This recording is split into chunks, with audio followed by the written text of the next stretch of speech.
जिस तरह से सरकार की तरफ से ऐसे संकेत आ रहे हैं कि चलो अगर आपको लगता है कि अतीक और अशरफ या उनकी फैमिली के खिलाफ ही कार्रवाई हो रही है तो अब आने वाले दिनों में हम माफियाओं के खिलाफ 500 करोड़ रुपए संपत्ति कुर्क ये वो, हालांकि यहाँ एक एक माफिया उत्तर प्रदेश में 500 करोड़ से ज़्यादा का है।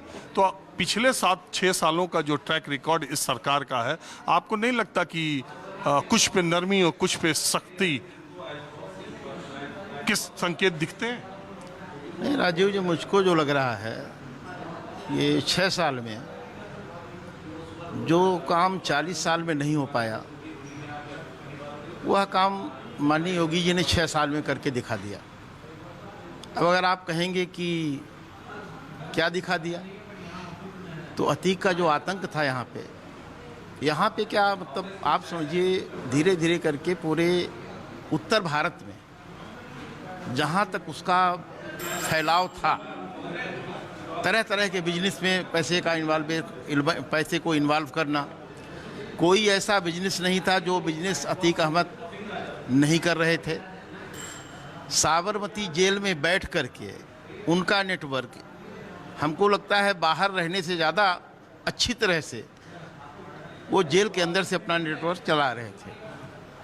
और आपने उमेश पाल की हत्या भी देखी, दिन दहाड़े हुई, किसी का चेहरा भी नहीं। एक बात बताइए, अगर आप कहते हैं कि सरकार इतनी सख्ती है, मेरा सवाल ये है कि अगर योगी सरकार की इतनी सख्ती थी और अगर गुजरात मॉडल की तो बात ही क्या कि देश में उससे अच्छा शासन तो कहीं चल ही नहीं रहा, और सारा फोकस सरकार का माफियाओं के उन्मूलन पर है, और उसमें भी सबसे बड़े टारगेट पर अतीक अहमद है, मुख्तार अंसारी है। अतीक अहमद साबरमती जेल में बंद होकर आईफोन के जरिए गुर्गों को यहाँ इंस्ट्रक्ट कर रहा है, मर्डर का प्लान बना रहा है, लोगों से पैसे की वसूली कर रहा है, तो फिर ये सरकार और सिस्टम के गाल पे तमाचा नहीं है? नहीं राजीव जी, ये बताइए, सरकार की एक व्यवस्था है। सरकार, आप कहिए कि मुख्यमंत्री जा करके हर जेल में बैठेगा और चेक करेगा कि कौन सा क्रिमिनल क्या कर रहा है। आपके सामने बांदा की घटना भी आई, आपके सामने चित्रकूट की घटना आई, आपके सामने बरेली की घटना आई। चित्रकूट का जो जेल अधीक्षक था, जेलर था, वो जेल गए। ये पैसा ले करके जो करप्शन था। अरे जब आपकी घटना घट गई फिर आप बरेली के जेलर को आप सस्पेंड कर रहे हो, निलंबित कर रहे हो। जब घटना घट गई उसके बाद का क्या होगा? वो जब पता चलेगा कि जेल के अंदर से ये कार्रवाई हो रही है तभी, जब पता चलेगा, जब हमको पता चलेगा तभी तो कोई कार्रवाई करेंगे। हमारे पास कोई ऐसी मशीनरी नहीं है, हमारे अधिकारी ही हैं, और उसमें बहुत सारे अधिकारी हैं। आपको पता है कि इलाहाबाद से कितने लोग ट्रांसफ़र किए गए, इसलिए कि वो डायरेक्ट अतीक से जुड़े हुए थे, डे बाय डे सूचना देते थे।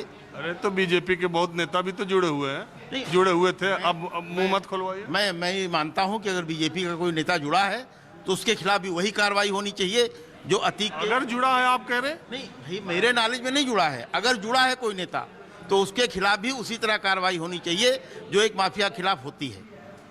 मेरा पक्ष। आपको लगता होगी? नहीं, बिल्कुल होगी, होनी चाहिए, होगी, मैं श्योर हूँ। और जहाँ एक बात बताइए, ये अतीक और अशरफ की कस्टडी में हत्या योगी जी के या यूपी सरकार के या पुलिस के, मैं पुलिस का कहूँगा, पुलिस की नाकामी मानते हैं? नहीं, हम इसको पुलिस की नाकामी इसलिए नहीं मानते कि जिस व्यक्ति का साम्राज्य उत्तर प्रदेश से हरियाणा पंजाब तक जुड़ा हो, गुजरात में हीरा व्यापारी से जुड़ा हो, उस व्यक्ति ने कहाँ किसकी कौन सी संपत्ति हड़प करके रखी हुई है, या किस आदमी को कितना टार्चर किया उसने, मौके की तलाश में वह व्यक्ति था, और उसको पुलिस कस्टडी में ये लगा कि इससे बढ़िया हमको मौका नहीं मिलेगा। इसको मैं गैंगवार मानता हूँ। मैं यही कहूँगा कि सब बहुत अच्छा जो हो रहा है, बहुत अच्छा हो रहा है, और जिसको मतलब जिसका बहुत दिन से इंतज़ार था वो समय अब आ गया है। अपराधी बहुत ही अरे अपराधी को पुलिस मारे, पुलिस एनकाउंटर कर दे, पुलिस गिरफ्तार कर दे, उस पर कोई सवाल उठे नहीं अगर अपराधी है और उसका एनकाउंटर है। लेकिन पुलिस कस्टडी में कोई मारा जाए, अतीक अशरफ को हटा दीजिए, अतीक और अशरफ एक मिनट भूल जाइए आप इस पे करिए कि पुलिस कस्टडी में, न्यायालय ने कस्टडी में जिस आदमी को दिया उसका मारा जाना भी ठीक है। देखिए, चाहे रामायण देख लीजिए, चाहे कृष्णा, चाहे महाभारत, हमेशा राक्षसों का वध हमेशा किस तरीके से हुआ है, तो वही चीज़ यहाँ भी है। ऐसे बड़े राक्षसों को मारने के लिए कुछ अलग करना ही पड़ता है। आपका